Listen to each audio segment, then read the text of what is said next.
ہاں جی، یہ نون ہے، اس کے اوپر جزم آ گئی ہے تو یہ نون ساکن ہو گیا۔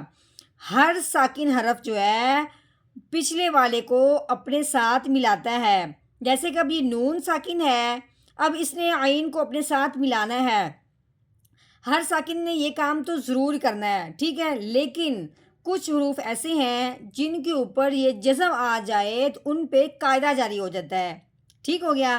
جیسے کہ اب یہ نون کے اوپر قاعدہ جاری ہوگا، نون ساکن پہ قاعدہ ہونا ہے حروف ہلکی کا دھیان رکھنے کے لیے، کیونکہ نون جب ساکن ہوتا ہے اس کو پڑھنے سے پہلے اگلے حرف کو ضرور دیکھا جاتا ہے، کیونکہ نون ساکن کے بعد اگر حروف ہلکی میں سے کوئی حرف آ جائے تو نون ساکن پہ غنہ نہیں کرتے۔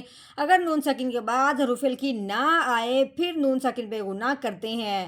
اب نون ساکن پہ غنہ کون سا جاری ہونا ہے؟ اخفا کا، کیونکہ آگے اور حروف ہلکی میں سے نہیں ہے۔ اب اپنے نون ساکن پہ غنہ کرنا ہے اخفا کا، تو کیسے پڑھیں گے؟ عین نون زبر عو، کیسے؟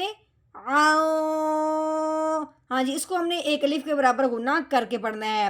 جب بھی آپ کو نون ساکن کہیں نظر آئے اور آگے حروف ہلکی نہ ہو تو آپ نے نون ساکن پہ غنہ کر دینا ہے، وہ بھی کون سا؟ اخفا کا۔